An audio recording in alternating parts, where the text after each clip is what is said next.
So ang ginagawa namin mga kamasta pag ganitong diretso yung cove niya o kaya ganito yung bahay ninyo, kumbaga true and true siya, yung makikita mo hanggang dun sa may dining area tapos sa kitchen niya. So may ginagawa kami dito mga kamasta na technique para maging straight yung ating cove. So makikita nyo, kahit na sabihin na natin na medyo malayo yon, so ayan ang ginawa namin. Sabi ko nga ito yung base namin, dire-diretso yun kasi kunwari ito medyo mas manipis yung palitada nito, nakalubog. So yung cove natin dito parang medyo mas makapal. So ang ginawa namin dyan, kasi syempre hallway to, diretso siya hanggang dito. So ito 40 cm yan is standard. Bali kinuha pa rin namin yung sukat niya para straight siya. Kumbaga pag pupunta ka dito, straight pa rin siya. Ayan. So dire-diretso pa rin yan. Kasi pangit naman kung nakausli siya pa ganyan o kaya nakalubog siya, yung nakapaloob siya. So pangit po yun.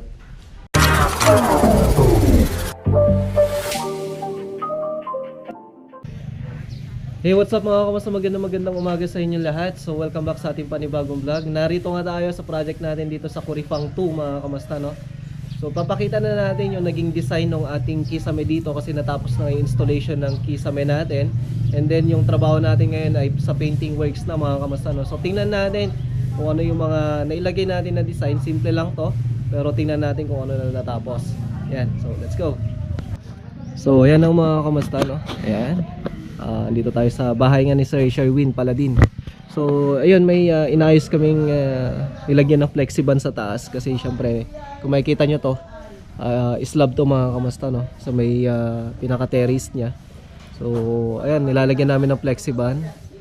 Baka sakaling soon maayos na rin yan yung kung ano yung plano ni Sir dyan.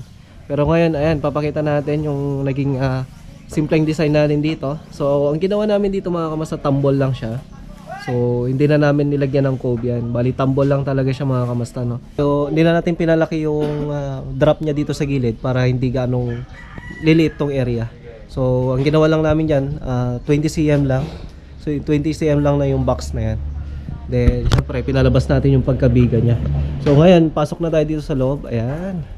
So painting works na ngayon nangyayari dito mga kamusta, no? So ang ginagawa na namin ngayon yung painting works niya na, nagmamasilya na. Naglalagay na ng A and B. So bago yun, tingnan muna natin yung simpleng design. Bali cove lang siya. Yan, simpleng cove lang mga kamusta, no? Yan. So dire-diretsong cove lang to hanggang doon sa likod. So ang ginagawa namin mga kamusta pag ganitong diretso yung cove niya o kaya ganito yung bahay ninyo, kumbaga true and true siya, yung makikita mo hanggang doon sa may dining area tapos sa kitchen niya. So may ginagawa kami dito mga kamusta na technique para maging straight yung ating cove. Bali yung base natin mga kamusta, ito yung base natin dito sa living area. Tapos yung base namin na yan, magkasukat yung kunwari 40 cm yan, 40 cm din dito. So yung cove natin para straight yan, ito yung magiging masusunod mga kamusta. Hindi na yung pader dun sa kabila, hindi na rin yung pader dito sa kabila. So ang gagawin nyo dyan, kahit nasabihin na nating mas maluwang yung area na yon, para maging pantay yung ating cove dito, kahit na nandito ka sa gilid, makikita mo pantay pa rin. Kahit na sabi ko mas makapal yung palitada dito, mas manipis yung palitada doon. So ang ginagawa namin mga kamusta, ito yung base natin, yung nandito sa living area. Nilalagyan namin ng tansiyan o kaya nagle-laser kami mula dito. Ayan, magle-laser ka dyan, tapos laser hanggang doon sa dulo na. So yun ang sikreto niyan mga kamusta, no? So ganun yung ginawa namin dito, pati rin dito sa may kabila. So makikita nyo, kahit na sabihin na natin na medyo malayo yon, so ayan ang ginawa namin. Sabi ko nga ito yung base namin, dire-diretso yun kasi kunwari ito medyo mas manipis yung palitada nito, nakalubog. So yung cove natin dito parang medyo mas makapal. So ang ginawa namin dyan, kasi syempre hallway to, diretso siya hanggang dito. So ito 40 cm yan is standard. Bali kinuha pa rin namin yung sukat niya para straight siya. Kumbaga pag pupunta ka dito, straight pa rin siya. Ayan. So dire-diretso pa rin yan. Kasi pangit naman kung nakausli siya pa ganyan o kaya nakalubog siya, yung nakapaloob siya. So pangit po yun. So ayan, si Bayo Richard to. Galing What's up mga kapalang, mga kaluman ng kapalan. Ayan si JR, tapos si Prince, ayun. Mga tropa natin, mga painter. So, ang ginawa namin dito mga kamusta, ito, bali, inusli namin dito sa portion na to. May cove pa rin yan. Kasi ang gusto ko dito, may cove pa rin siya nakapaikot. So, bakit nga ba nakausli yan? Kasi ang purpose niyan, mga kamusta, kung bakit nakausli yan, para kung sakali yung hanging cabinet natin, kasi kung 40 cm lang yan, mahaharangan niya kung sakali yung hanging cabinet natin.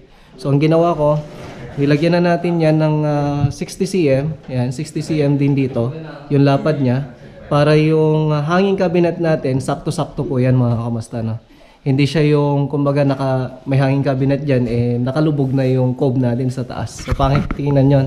Kasi kung makikita nyo, ito yung sabay lababo natin mga kamusta. No? Nakatapat siya mga kamusta. Ayan, nakahulog yan.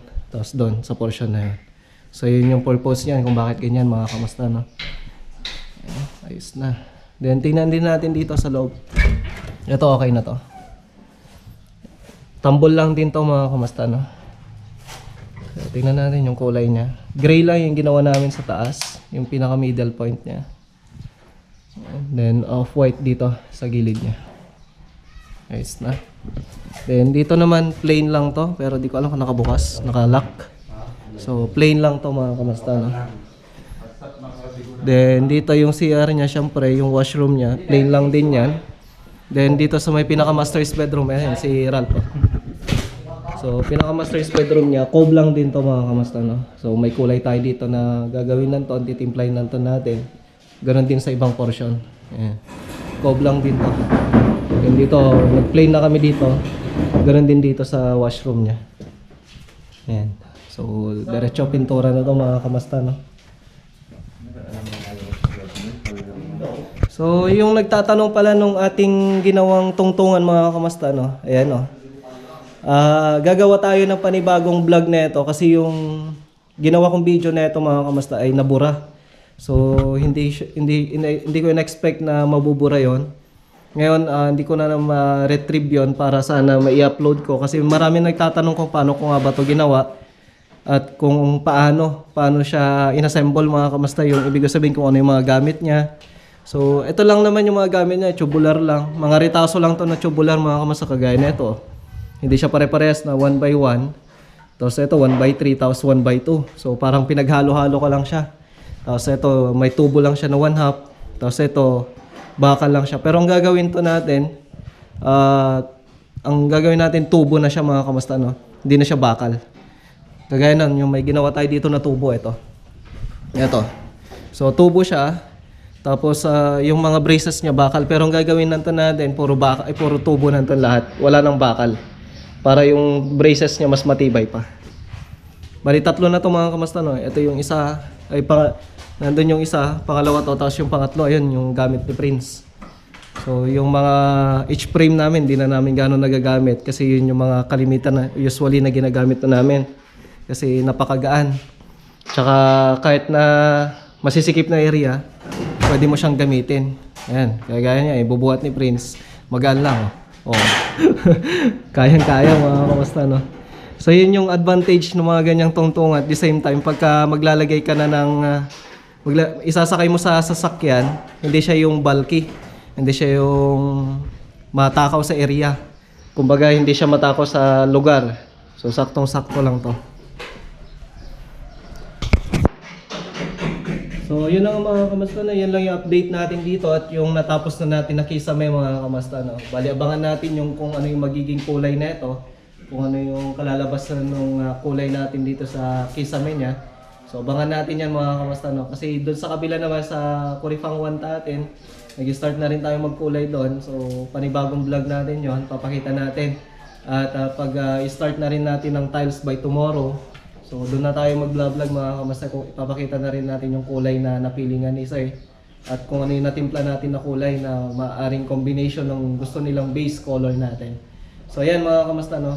Abangan niyo yung kulay natin dito at kung ano yung kalalabasan ng painting works ng kisame natin. So maraming salamat po kay Sir Sherwin Paladin. Salamat sa tiwala Sir. Ayan, malapit na matapos yung bahay mo. Ayan. So maraming salamat sa lahat po ng mga viewers at supporters natin. Ingat po kayo lahat. God bless everyone. Bye!